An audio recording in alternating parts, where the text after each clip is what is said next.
हमें मिलने का समय दिया जाए, तब से हमारे पास है कि हाँ हमारे पास है एडवोकेट, हम खुद है, बात भी करेंगे, लड़ाई भी करेंगे।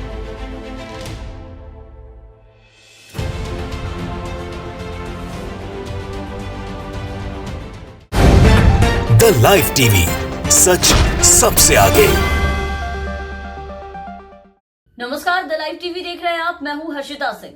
जेवर में प्रधानमंत्री मोदी के कार्यक्रम को लेकर के आज उत्तर प्रदेश के बुलंदशहर में पुलिस ने खूब मेहनत की है। प्रधानमंत्री मोदी कार्यक्रम में कोई विरोध ना हो, मोदी जी को कहीं पूरे प्रदेश में कहीं पर कोई भी भाजपा विरोधी पोस्टर्स या बैनर ना दिख जाए, इसको लेकर के खूब मेहनत, खूब जी जान लगा दिया है यूपी सरकार और उनकी यूपी पुलिस ने। और इसके लिए सबसे पहले उन लोगों को नजरबंद किया गया जो मोदी जी के कार्यक्रम में आज जाकर के विरोध करने वाले थे। प्रधानमंत्री नरेंद्र मोदी के कार्यक्रम के लिए पुलिस जो है वो पूरी तरह से चौकन्नी नजर आ रही थी। पीएम मोदी के कार्यक्रम का विरोध करने की घोषणा करने वालों को पुलिस ने पहले नोटिस भेजा और नोटिस भेजने के बाद सुबह सुबह ही ऐसे लोगों के घर जाकर के उन्हें वहीं पर सीधा नजरबंद कर दिया गया ताकि वो विरोध न कर पाए। आजाद समाज पार्टी के नोएडा जिला अध्यक्ष रविंद्र भाटी के घर पर पुलिस पहुंच गई और उन्होंने बताया कि उन्हें पूरी तरीके से नजरबंद कर दिया गया। उन्होंने प्रधानमंत्री नरेंद्र मोदी के कार्यक्रम का विरोध करने की घोषणा की थी। इसके अलावा राष्ट्रीय लोक दल यानी कि रालोद के जिला अध्यक्ष भूपेंद्र चौधरी ने भी बताया कि पुलिस ने आज उन्हें भी नजरबंद कर दिया ताकि वो विरोध न कर पाए, उन्हें घर से नहीं निकलने दिया। इसके अलावा प्रधानमंत्री नरेंद्र मोदी के जेवर दौरे से पहले उत्तर प्रदेश के बुलंदशहर जिले में पुलिस ने भारतीय जनता पार्टी यानी कि बीजेपी के खिलाफ लगाए गए सारे पोस्टर्स, बैनर को एक एक करके हटा दिया। शहर में समाजवादी पार्टी के नेताओं ने पोस्टर लगाए थे जिनमें बीजेपी सरकार से ये पूछा गया था कि वो निर्माणाधीन हवाई अड्डे को कब बेचने वाले हैं। ये पोस्टर अभी बीते दिन ही लगाए गए थे जिसे पुलिस ने आज हटा दिया ताकि ये मोदी जी को दिखाई न दे। और इस मामले में कई लोगों के खिलाफ मुकदमा भी दर्ज किया गया है। पोस्टर में सवाल पूछने पर पोस्टर में लिखा गया था कि बीजेपी जेवर हवाई अड्डे को कब बेचेगी, जिसका आज पीएम मोदी शिलान्यास करने पहुंचे थे। इसके अलावा उसमें कहा गया था कि अखिलेश यादव 2022 में आएंगे और हवाई अड्डे को बिक्री से बचाएंगे, तो इसे मोदी जी के आने से पहले सीधा हटा दिया गया। मतलब मोदी जी के आगमन में, उनके स्वागत में योगी जी और यूपी पुलिस ने कोई कसर नहीं छोड़ी। पुलिस पूरी तरीके से चौकन्नी नजर आई।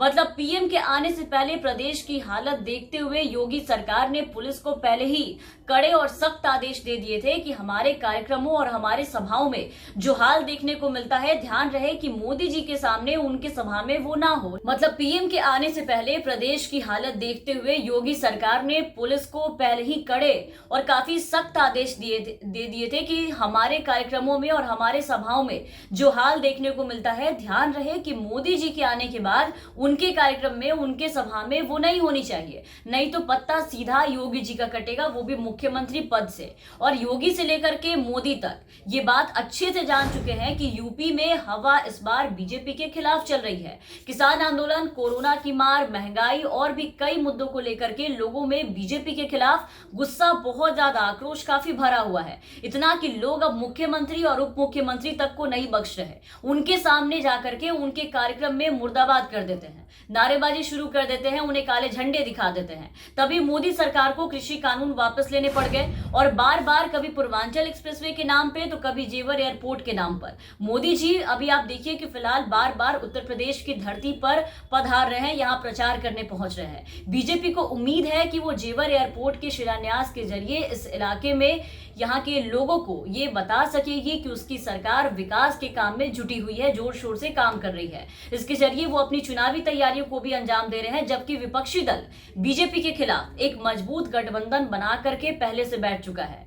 गठबंधन बना के उसे सत्ता में वापस आने से रोकने की कोशिश कर रहे हैं। विपक्ष के बाद इस बार जो विपक्ष के बाद बहुत सारे मुद्दे हैं सरकार को घेरने के लिए। और यहाँ आपको बता दें कि पश्चिमी उत्तर प्रदेश में सपा और राष्ट्रीय लोकदल के बीच गठबंधन फाइनल होने के बाद बीजेपी के लिए यहाँ चुनाव में अपने पिछले प्रदर्शन को दोहराना एक चुनौती की तरह है। 2014, 2017, 2019 के चुनाव में बीजेपी को यहाँ अच्छी सफलता मिली थी, लेकिन किसान आंदोलन के चलते और कोरोना के मार के चलते इस बार बीजेपी की मुश्किलें काफी बढ़ गई है। किसानों ने साफ कहा है कि केवल कृषि कानून की वापसी से यह आंदोलन ऐसे ही खत्म नहीं होगा, ऐसे ही समाप्त नहीं होगा, बल्कि एमएसपी के लिए गारंटी कानून बनाने के साथ साथ 6 मांगों को भी सरकार को पूरा करना होगा, जिसे करने को यूपी चुनाव में अगर ऐसा नहीं करते हैं तो यूपी चुनाव में सरकार बीजेपी सरकार का सुपड़ा साफ हो जाएगा। और इसी डर से अब प्रधानमंत्री नरेंद्र मोदी और मुख्यमंत्री योगी, गृह मंत्री अमित शाह, जेपी नड्डा जैसे तमाम नेता बीजेपी के बार बार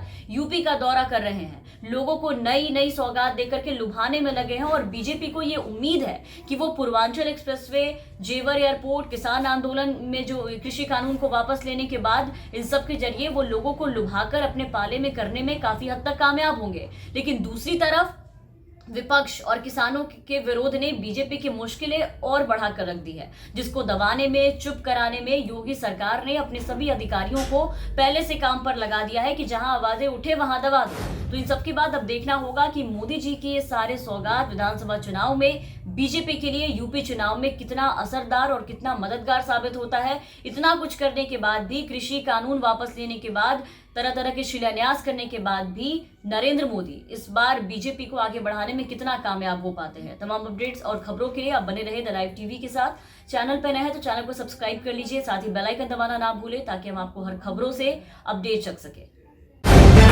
द लाइव टीवी, सच सबसे आगे।